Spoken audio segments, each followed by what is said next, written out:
Cap, are you doing any activities where you gain 7 pounds other than like eating? You get married yet? Oh, Hell no. Once you get to Chicago and New York and you have real pizza, you kind of like. First of all, Chicago's like look like cake, so let's get that out. That's another hand wave. No The deep pizza's dish. like this thick. I don't Oh, do deep. yeah. That deep dish shit. So now y'all don't like deep dish, right? No, I Never never did. liked it.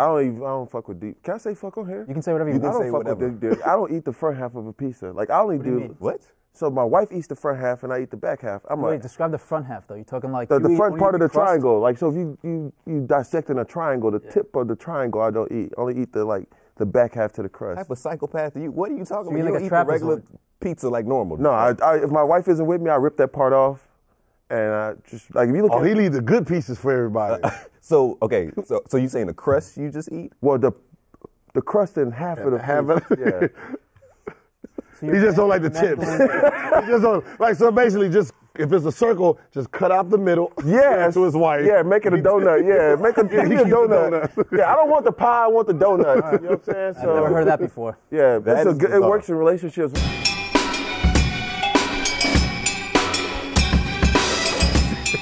Welcome back to Out of Bounds. I'm Pierce Simpson. As you can tell, today's episode will be jam-packed and fun for a variety of reasons.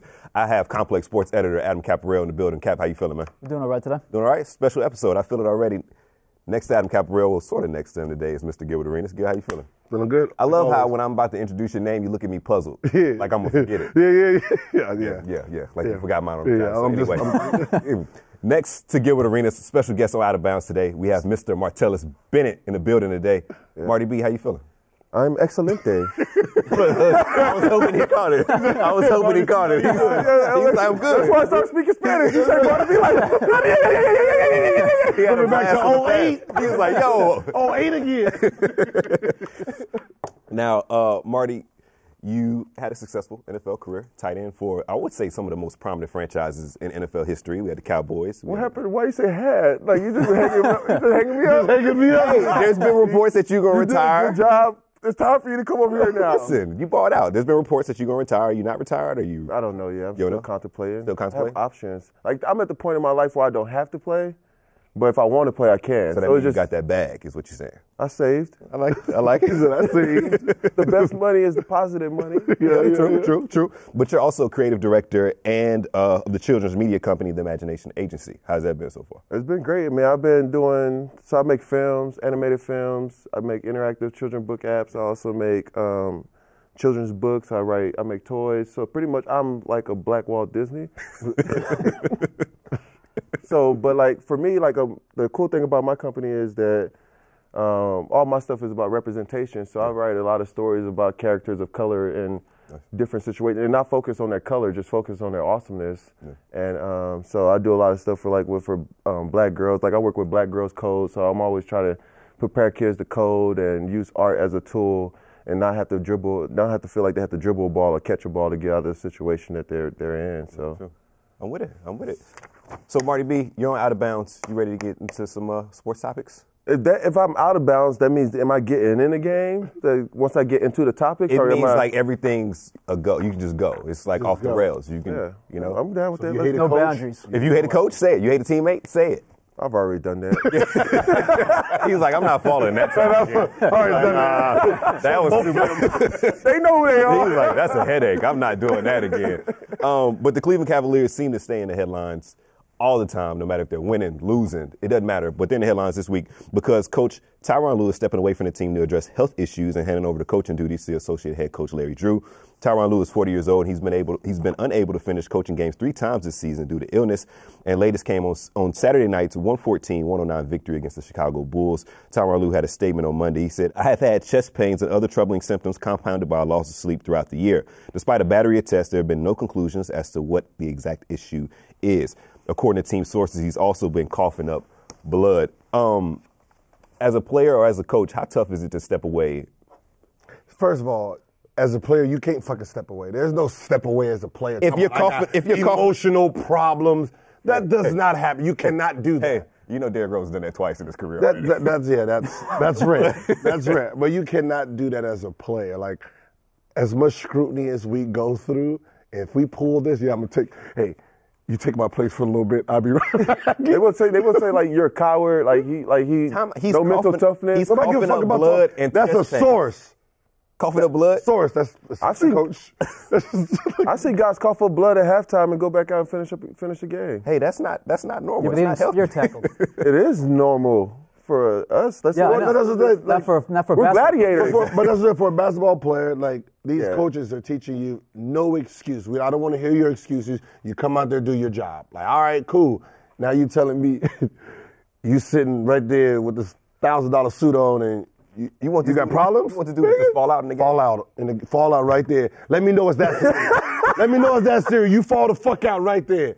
Over here, I got to argue with you every hour because you ain't calling my fucking plays. Cap, let's keep it in Isn't realistic this the first? terms. Yeah, I mean, like Come on. LeBron was taking sabbaticals a few years ago. I mean, Steve Kerr takes time away, but he has a coach- degenerative back issue though. But I'm saying coaches are allowed to have these type of excuses. A player is not. Like if Carmelo said, "Hey, listen, this has been rough. Phil Jackson's fucking with me. The players, we're not getting along. The media, outside media, I need my wife doing her thing. I need to get away and take some time." Man, y'all would have fucked that man up. That happens all the time. Y'all would have fucked him up in the media. That happens all the time. No, Yeah. it does not. happen. Flu-like symptom. That's a flu-like symptom. Goddammit. That ain't Well, no- athletes don't. Joakim Noah's been away from the Knicks for 2 Exactly. months now. So, but the thing about all sports is with athletes is there's no real room for mental health. So if a player is going through, they never worry about your mental health. If your body's working, we don't give a shit. You got to figure out to get your mind. Some way you got to overcome what's going on in your mind. There's blockage or something. But a lot of guys are dealing with mental health issues, and they have to keep battling through because they don't feel like it's susceptible for them to be like, look, mentally I'm drained, mentally I'm tired. I just need to get away because I cannot perform at a high level. So they just kind of fight through it. But then guys, when the game is gone, they're stuck with these mental health issues that they never dealt with their families, with things like that. So it's not like as a player, you can't really be like, oh, I just need some time mentally to figure things out. Like, There's the rebooting, baby. Y'all are tough critics because this coach is coughing up blood. no, I'm not saying anything against him. No, I'm saying, but like coaches, players, we realize that you can be replaced. Yeah. So 1 game, 2 games missed, somebody else is going to take your spot. So it's that. Oh, yeah, that's that pressure. But that's that pressure. I'm gonna say, but for us, that's that pressure. Yeah. A coach, if he misses, he'll be like, all right, just come back next season. Like, there's no like, he's not going to be replaced as fast as a player will be. Yeah. Like I remember Eddie Jordan when you had blood clots. Your former coach in Yeah, Washington. yeah. And he had to like sit out a few games, and then, we sitting here like, man, I got blood clots too, probably. Shit, my legs hurt all motherfucking day. Like, but that's our thought process. But it's like, when it comes to coaching, the same people that is drilling you all day long, practice, games. So your thing Don't is hit like me you with no feel like excuse they're that you feel can't- like they're hypocrites is what you're saying. Yeah, big time. Well, all right, here's a question I have for you because I think this got brought up yesterday with, I think, Pierce and Chauncey on ESPN. They kind of talked about how when you have the assistant coach come in and now take over things, the mentality maybe changed a little bit. It's almost like the substitute teacher kind of deal. Like, are guys going to act out a little bit or kind of deal with the new assistant being It the head depends coach on who differently? that assistant is. If he was a bitch in practice, like you're bitching him, like shut the fuck up. If you were doing that, Y'all can do that. oh yeah, shut the fuck up. You do that to the head coach too. Shut the fuck. Like if he's that guy, if he's a whipping toy, he has no respect in the game. There's nothing he's gonna do. But if he was a cool, like he was on your side, then you're gonna respect him because you're gonna want him to succeed. And LeBron's a real coach of that team. But that's what I'm saying. They're gonna be fine. They're gonna be fine because it's already a motor. And then when Ty Lue comes back right before the end of the season, hopefully he's refreshed. I was really hoping this segment was like, yo, Ty Lue, get some help, I come think- back better than ever. And y'all like, listen, it's He was, Coach but that's what I'm LeBron. saying. He was a player though, so he already understands that. Yo, we can't do this. Like we can't do it. Like I'm thinking he's fucking with LeBron on this one. LeBron just finished cussing his ass out on national TV. We watched it. Then he pretends he got head issues, so everybody look at LeBron like, man, you just running everybody out, huh? Ty Lue texted ESPN's Rachel Nichols and said his goal was to be back in 1 week. He also considered leaving twice before, according to reports. He's sick. 1 week. He's coughing up So blood. what? 1 week. He's got a heart issue. Listen, okay, given Cleveland's Man, it took me a week to give her my cold recently. right, If I was coughing up blood, I feel like they'll take me a little bit more time. More time. my man said I have chest pains. Like he's struggling right now. He looked like God's a tough critic. because I don't want to hear it. We didn't get to hear like yo, coach, the ankle hurt. the elbow hurt. Gilbert- Put some fucking flex on and take your ass out there. I just want you to know, if you ever call, it's like, I don't feel good today. I got a flu. I can't come out of bounds. Get your ass to Tape it up and get your ass. bring your ass to the game. That's what that was. So over the past year, Cleveland's had just so much drama. You had the IT turmoil. You had Kyrie Irving being traded. You have Kevin Love's injury controversy where people question him. That maybe turned out to be a panic attack that he alluded to on the Players Tribune. How much of that drama do you think plays a factor in Tyronn Lue being sick and having chest pains and coughing up blood? Yeah. And not to mention LeBron James being a potential free agent this offseason. I'm trying to figure out how hard is his job. Like, I'm sorry. I named all these things. There's a few teams out there that, as a coach, you really ain't got to do shit. What? Cleveland's one of them.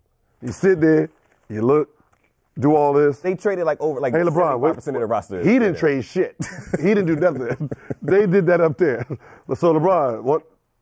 Down two. Sub. So you saying LeBron's You want him out? Gee. Put him out.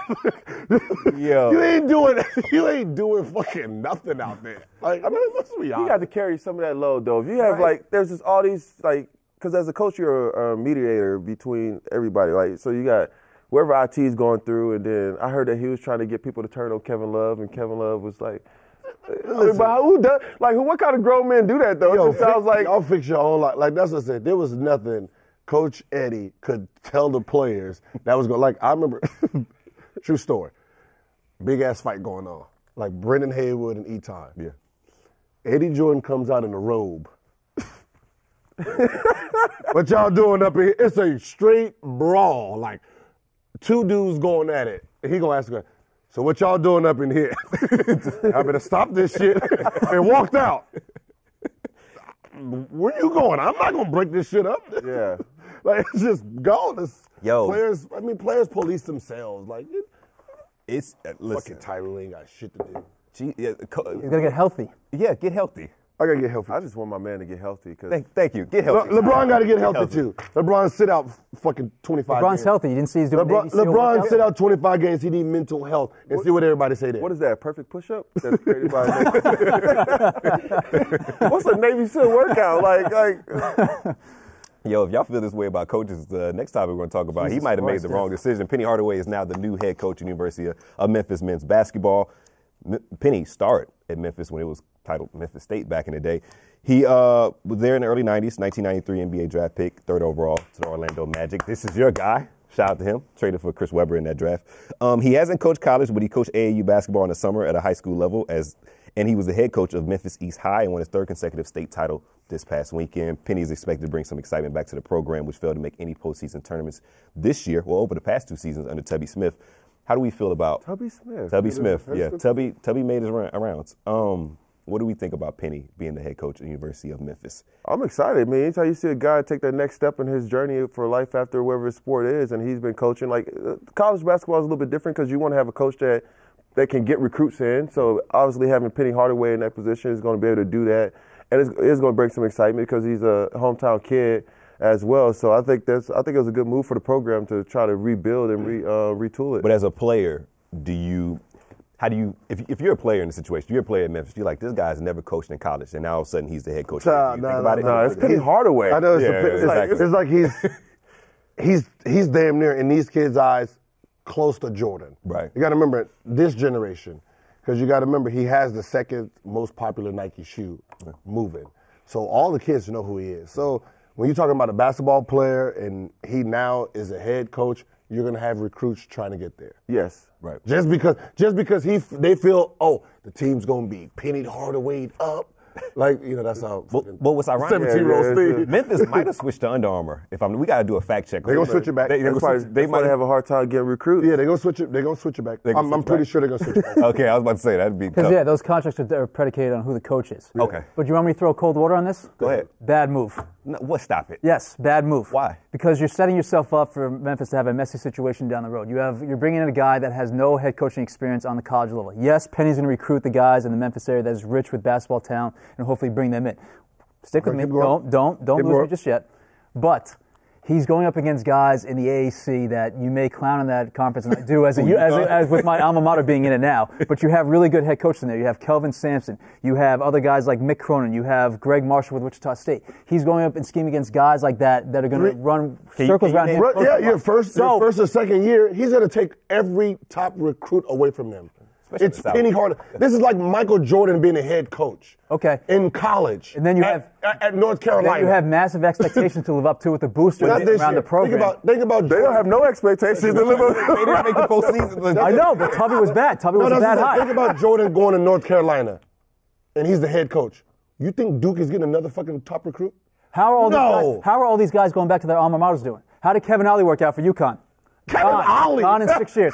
How is Kevin Ollie? How is Chris Mullen doing at St. John's? Garbage. How is Patrick Ewing doing at Georgetown? Garbage. Here's the difference between all those guys that you named. They don't have a direct pipeline to the AAU coach. But they have They had more coaching experience. But not Chris Mullen. Young kids don't care. Like young kids want to identify. These kids don't know who. None of the players you name. They know who Penny Hardaway is. Yeah. You sure about that? His shoe is number 2 in this generation. You have to YouTube his highlights, though. Like football. Sierra Canyon got their jerseys done by Kanye. Kanye don't fucking play football, but the kids know who Kanye is. Hell yeah, we got a whole new jumpsuit by Kanye West. It's the generation. And when you got LeBron James himself going on Twitter to applaud Penny Hardaway, I guarantee you.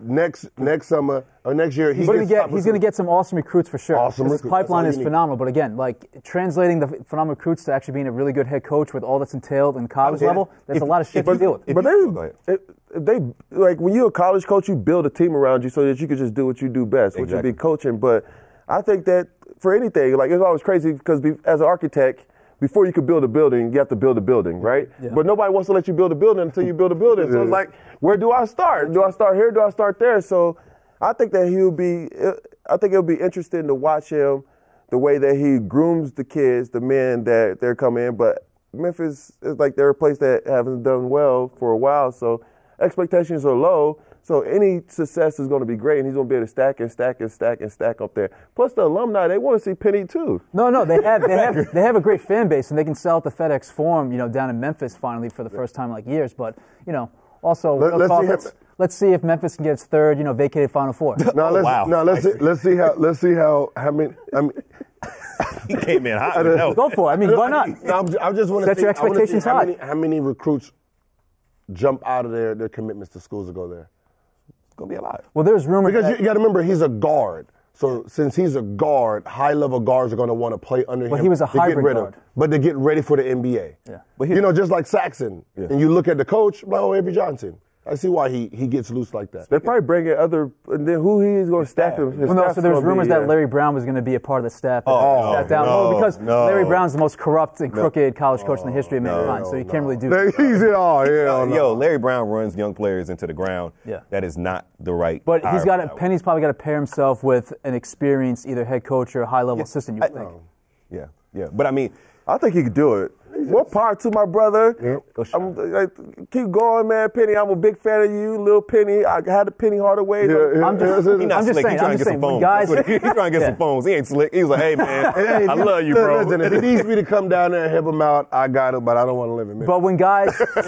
But when guys go back to their alma mater, it can make for a really messy situation. But he's different. That's what I'm saying. He's transcended. Like, he's iconic in this generation, so these kids still know who he is. Like, sometimes when a kid, like, when you meet a kid and you be like, oh, yeah, this is Gilbert Arenas. Yeah. Oh, I'll show you YouTube on it. Agent. All right. And then they come back and they say, oh, my God, he was nice. But with him, my son know who he is. Yo, Dad, can I get the phones? The Penny Hardaways. The half cents. Yeah. But is it easier for an unproven coach to compete or do well at the collegiate level or the professional level? What do you think? I don't know. I never. It depends on what kind of player. He's like, I don't know. I can't. It depends. I never coached. I couldn't coach though. Me, I just couldn't deal with the kids, the parents, the school. Just the idea of coaching to me, the time consumption is ridiculous. They spend all day there, and it's like your wife's out spending all your money, and it's just like. Unless you're the Miami Dolphins former offensive line coach.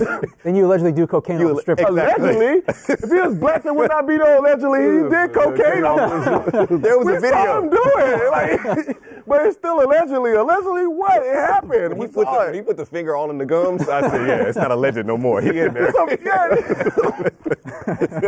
mean, what is this, Blue Magic? Yo, it was no furniture in that office. Movie, He said there was no furniture in the office. Nothing in that office. Like, yo, he had the phone just this is Hey, whatever happened to him?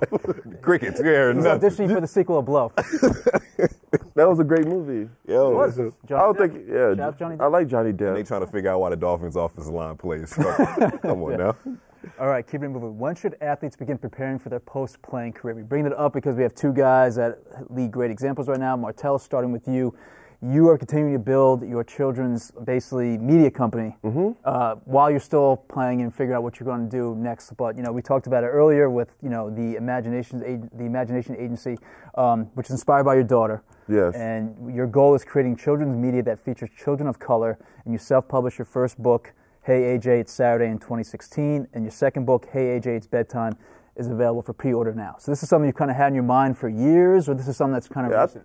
Especially with football, you got to start preparing for your life after football from day one because you're one play away from being over. And I always say football is kind of like when you first come in the league, you're a lion, right? And then you're a lion, and then the vet is a gazelle. And every day the gazelle wakes up, the gazelle has to run because the lion is trying to catch it, right? Yeah. But then after a while, you catch that gazelle. And the bad thing about catching that gazelle, when you eat it, you turn into the gazelle, and a new lion is coming in every single day. So they're trying to replace you for someone faster, cheaper, better every single year. So you got to be like, okay, what's next? I know this is not forever because the average career is 3.5 years. So what's my next move? And what do I want to do, and what do I want to become? And with sports, it's hard because we lose our identities in the sport. And we lose a little bit of ourselves because we never really explore these other options, especially in school, like we talked about earlier. We're mostly majoring in eligibility, right? It's like, what could keep me eligible? Exactly. That's exactly what I want to do. So, like, and there's this gap of education, right? Because, like, once you get to the league, guys aren't reading books. They're not studying. They're not keeping up with tech. They're not doing these things. So when you get out of that football or whatever world you're in, there's this 8-year gap. You play for 8 years. There's an 8-year gap of education that you're even further behind because you weren't a part of it. Then we retire. If I retire today, I'm 31. So it's like, you got the rest of your life ahead of you. I gotta work. Like, I'm gonna run out of money. Yeah, but how many guys are that savvy like you that you kind of foreseen the end of your career and started planning and have things in shape or starting to mold what you want to do post-playing career in the middle of it? I think the hardest part of it, they don't know what they want to do. Yeah. So I tell guys they got to explore, like try stuff. Like off season, everybody just want to play video games and smoke weed and eat cereal. Like, you know what I'm saying? Like, which sounds cool until day 8. Day 8, you're like, oh, whatever. You know what I'm saying? Day 8, I'm like, oh, shit. I got to do something. I think I do something else. Like, you hand the guy a book, and they act like it's the most foreign thing ever. Get that away from me. What is that? Shit, I left school. I don't know. The power of Christ compels you. The power of Christ compels you. That is the devil. A book, that's the devil. So. But what about NBA guys? That is so true, though. Oh. Someone asked me after I signed my big deal, you gonna go back and get your degree? What? For a $100,000 job? Fuck out my face. I ain't reading shit. So I think you start preparing for the moment that you get interested in it. And I think a lot of times it's hard because especially in football, if you're an individual, they're like, oh, he has outside interests. He's not focused on the game. He likes coloring books and he likes to watch anime. He makes movies. And so, like, for me, I've always been like, I intern at Nickelodeon. I go to, Leica Studios. I just go just study all the people that I like, and I read a lot of books. I read at least one book every 2 weeks, so I'm just consuming books because a lot of stuff I didn't go to school for. I don't know how to do animation. I just watched a ton of movies and be like, I always felt like if Walt Disney could do it, then why not me? He human, like, oh, yeah, Walt was cool, but like, I got cool stories about ladies going into a hole and meeting a cat. So I just felt like life, you prepare. It's just like the grasshopper and the ant, right? Yeah. You want to start preparing. You want to start building your own thing up because they don't really care. Once they're done with you, they're done with you. Like, no one wants to talk to you. You're lucky you may be able to coach. I'm not really. You do a little bit of TV stuff. Yeah. Yo, like, Slow turn. Slow turn. You see me turn to the... yo, why Gil look? He's like, I don't know what you talking about. I don't want to work for nobody. Like working for people in sports is one of the worst. Like you gotta be there when they want you to be there. You gotta work out when they tell you want to work out. So, and growing up, my dad worked at Enron, and after Enron collapsed and he lost his job, I just saw the struggles. I was like, I don't want to go to this shit at all. Like I want my job to have to do with the problems of other people. So I was like, I'm just going to build my own company. I feel like when I build my own company, I could do exactly what I want to do and create the world that I want to create for people to experience what I want them to experience. So when I started the Imagination Agency, it was just like, one, it was out of need because, like, say children's book, only 2.7% of children's books are characters of color. So out of every 100 books, you lucky. Like that's like finding a needle in a hand sack. You know what I'm saying? Like you ain't got to worry about that. Like you ain't got to. What? Hey, yo, he do the same thing. Yo, he does this every episode. It's good. Like, he ain't got to worry about that. Like he ain't got to worry about taking his kid to a movie and hoping that they see their likeness on the screen as a superhero or as a magician. Like in Harry Potter, there's 2 black wizards. You know what I'm saying? Then they become the anomaly. Yeah, but they're not main wizards. They're like one's a newscaster. You see her in the Goblet of Fire episode. I was like, I watched all of them. I don't remember. But think about that. So like for me, it's like telling stories where it encourages kids of color saying that they too can go on great adventures. Because I didn't have that. Like we grow up and it's like Static Shock. You know, who wants to watch Static Shock? And so it's just like try to give them something that they can relate to that empowers them to not only see themselves on the screen, but create their own stories. Because for so long, people have been creating stories for us. And it goes back even further. Like it goes back to slavery, right? So like if you think about the way the books are written, there's hundreds of years where they didn't write books for us because we couldn't read, right? Because there was no reason for there to be children's books with characters of color because they weren't writing for us. All the authors were white. All the characters were white because they was writing them for the white kids. We weren't allowed to read. So now that we're allowed to read, I feel like to catch up, there's a huge 300, 400 year gap to try to make a small dent into what we're trying to do as far as making representation. So the best thing I could do is I can't do it by myself. So I have to raise young creators. So I'm always encouraging kids to create because they're going to be the ones that create more content. They're going to fill the gap. That's real. It's hot up here. You've been talking for 5 minutes. I know. I try to get my TV. If I'm on TV, I'm going to get my TV time. I'm here right now, out of bounds, on complex. I'm doing my thing. I got some water and got the cup. I got logos on the cup. I wear my own company shirt. Hey, you can get these on the Imagination. So let me run it down. He's openly lobbying for phone posits from Penny Hardaway. He's marketing his book, and he shouted out his mama. I win it. Now, my mom always feels left out. Now, real talk. You alluded to, what the deal is right now. You're a free agent. Your brother just got traded to the Eagles. There's been reports that you would like to potentially team up with him again. I mean, what's going on? The only thing I didn't do in my career that I always wanted to do was play with my brother. And that would just be so awesome to do it, right? And we were roommates in college. We were only 16 months apart. So high school teammates, roommates in college, played together in college, came to the NFL. We always end up in places. There was a couple times where we thought we were going to play together, but didn't happen. So, like, now I'm actually free and he's at a place. I mean, I don't know if Philadelphia is interested in me or not. You know what I'm saying? But this is the place to put it into the universe and make it happen. Make it 4 for 4. Go ahead. The Super Bowl champs know that they need you. I mean, I ain't lobbying for no job. If you want me, you know where to find me. They got my phone number. They got my brother's number. They got direct contact to my line. They can text me right now. I'm number one on his what's the name. I'm like, so for me, like, I'm at a point in my life where it's just kind of like, that sounds really cool. You know what I'm saying? If the numbers are right, like playing football for free is not cool. No, I wouldn't. Yeah. You played under Mike Rowe with the Bears, right? Yeah, I played with. And that was their offensive coordinator. Yeah, I forgot about that. I might not be able to play there. Never mind that. Okay. But Mike Grove's a great coach, though. Like, he was one of the best coaches I've seen at, like, the receiver position and just like an overall coach. He's a really good. But do you care? Do you care about that criticism that people will give you about your tenure in Green Bay earlier this season? Does it bother you at all? Like, do you care about it? No, they. He was like, I don't. Man, everybody say all kinds of shit about people, but they never really know. Like, what you realize is that people are fans of corporations, right? Because the corporations have been there for them forever, so they're tied to that corporation, especially with a fan base like Green Bay. But like for me, I come and go. Like there will be another black tight end to come in, wear the same jersey number, run the way I run, do whatever. So the circumstances are the circumstances. Like, and people are like, oh, you quit. I got cut. Right. Like, how can you quit when you got cut? Like, I ain't quit. They cut me. You know what I'm saying? Which was fucked up. But at the same time, it's like you move on. Like, you learn that it's like if I worked at Apple and Dell offered me more money, I would go work at Dell, right? Unless I just really like Apple products. Like, I don't know anyone there shopping at Dell, but hey, Dell, if you need somebody to design you a really good product, come holler at your boy.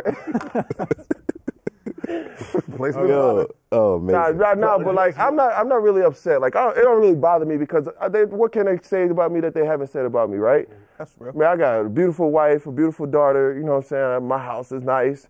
I got AC all the time. You know what I'm saying? My AC. That's the Black Walt Disney. I got an AC all the time. I just need some basic. I just need some right now. If you see him look up, like I need it right now. I need G. But, like those are the type. Like I get like I was telling somebody when I feel like someone asked me like, man, when do you feel your riches?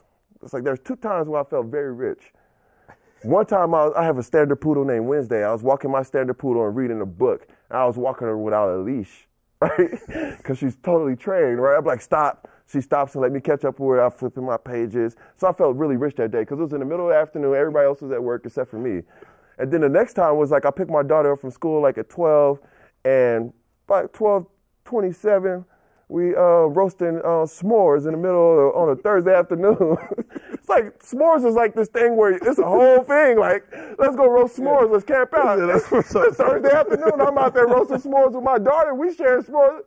We couldn't eat dinner that night because we ate so many s'mores. It's like, but that's when I feel like those moments are like when you feel the best. And there's nothing that people could do to take those moments I experienced with my family away from me. So it's like. So outside noise you don't give a damn about. Oh, no, man, they can't bother me. You know, half those people don't even like themselves. I came, they threw stones at Jesus, and he was perfect.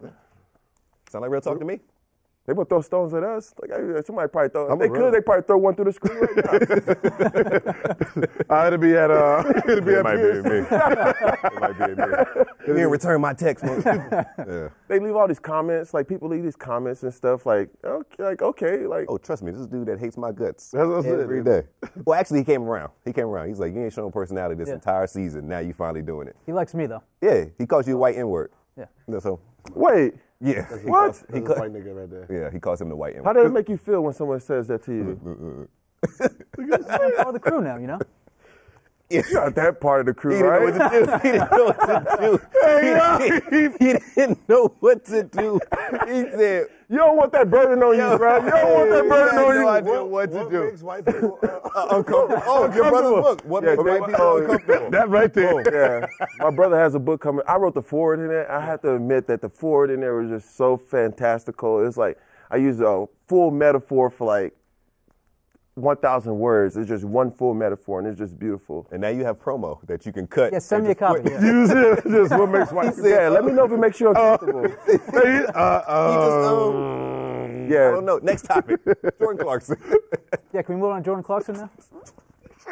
he's probably going through the same thing you're going through too. So, All right, finishing things up with Jordan Clarkson. So on the Road Trippin' podcast, the Cavs guard said he believes dinosaurs were the pets of giant human beings who were 3 times bigger than the extinct animals. On the pod hosted by Fox Sports Ohio reporter Allie Clifton and DJ Montage, Clarkson got into a discussion about Elvis, dinosaurs, mermaids, and he said this about dinosaurs, quote, "This is going to get a little crazy, all right, so I'm going to take y'all a little left of this. Y'all know how we got dogs and stuff, right?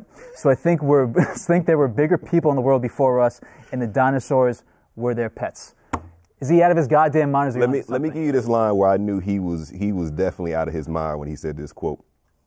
Y'all know how we got dogs and stuff, right? That's when I knew. I said, y'all can check out the rest of this quote. so you say basically domesticate. Well, dogs at first they were wolves. True. And then they became poodles. But we haven't seen Dogs any, are wolves. He's watching too much TV, Dad. Like, see, when he was here, it was about the hoes. Cleveland, he's watching too much TV. Like, this is like Moana. You going to attribute that to TV? Yeah, this is TV. Like, he watching movie Big Giant. That's Roald Dahl's book, the BFG. Yeah, he's watching shit like that, Moana, where it go all the way down to the sea, it goes back to land. Like, This is the dumb shit. But he's like, but he's I like thought you. Moana was a beautiful. Just to that's clarity, a I good thought movie. Moana was a beautiful movie, and sometimes the heart of the sea calls me, and no one knows. Fathers of the how Year right far here. it is. Y'all watching Fathers of the Year. I'm like, is Jordan Clarkson a new father or Yeah. something? Because the shit he says, like, come on. Dinosaurs happen to be my favorite animal, so I'm waiting. Your Twitter handle. Yeah, Martellus Rex. Like that's my rap name too. Just because it's just awesome. I mean, what's more awesome than you just are Saurus Rex to your name too. Okay. Caposaurus Rex. You know what I'm saying? So, That works. Yeah, it's got a but ring to it. Less problematic than the other one. I like dinosaurs, so I'm waiting for history to repeat itself so I can have a pet dinosaur. Having pet dinosaurs, I can figure there's some dinosaurs that were probably pets of cavemen and things like that. But then he gets to the giant people that was like 5 times bigger than a dinosaur. Where are the fossils? Exactly. Yeah. Like, you know. But also, Dinosaurs ate him. so pit bulls eat they owners. Clarkson, like you, is into these conspiracy theories. He thinks That's that. not a conspiracy. Well, no, I'm getting to the one he talked about. He thinks the moon landing was staged. I got friends at NASA. I spoke at NASA in December. Can you confirm the moon landing was It was legit? weird. I was talking to rocket scientists. What am I supposed to tell them? Yeah. Right, so, everybody has their quipes because it's like, oh, the flag was waving, they're air on the That's moon, what he said, yeah. whatever. So, like, he just watches too much YouTube.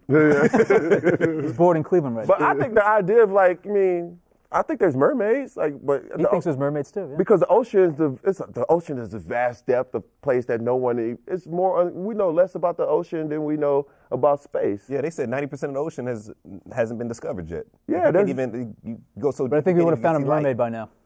What? Bro, Now the 90%? mermaid don't want to be found. What do you want to do with y'all problems? Don't they have to come up for air though? No, that's why they're mermaids. They just Where live did this in- conversation go? Like, what happened? Ariel never came. You seen the Little Mermaid? How many Never times saw did The Little King Mermaid. Triton? It was King Triton, right? How many times did King Triton go up and be like, all right, Yo, I'm going. I'll be right back. I'll finish this conversation once I go get this big. All right, Ariel, stop fucking with this white man on the beach with the sheepdog. Yeah. What's his name? Eric? I thought a lady one. traveled. I thought a lady actually traveled every piece of. who's No. What lady are you talking about? What are you talking about? Yeah, like a little submarine, some shit. I thought I watched it. Nah. That's some IG model that you listen to. Nah, this is way back in the day where she You said. think there's a mermaid IG model? No. I mean, if there is. Shit. Gilbert, like, wait, let me follow her. So mermaids are usually what they were. They were really sirens, right? There was these myths about sirens where they have these beautiful voices, and the ships used to crash. So they used to get all the men to crash their ships by their father's beautiful voice, and it would basically hypnotize you, and you would just lose track, and you'll crash, and they would just kill people. Mermaids are vicious creatures. They're not what Disney painted them to be. They weren't like Ariel, who chose her legs over her family. This wraps up the latest edition of Out of Bounds for Martellus Bennett. Brother, we appreciate you She chose joining her us. legs over her family. What kind of person are you? That Adam man was Cabrera, not going to be Gilbert good to you. You Arenas. probably got I'm another Pierce wife right now. This is Out of Bounds. And you can't go back in the water, though, because you don't got a fin. Until you have kids, though, dude, I don't, like you don't know how to love somebody until you have a kid, I hear that a lot. right? So, like when I first, I didn't believe in love at first sight until the first time I saw because I don't know the little motherfucker, right? Like, I know nothing about her. I don't know what she's gonna be like. She might be evil, but for some reason I love her, and it's just love just pouring down, you know what I'm saying? So it's just like, it's this amazing thing, and then as they start growing, and you start seeing their personalities, and they're like you, and then it just makes you look at and then you're allowed to see the world again for the first time, because you see it through their eyes now.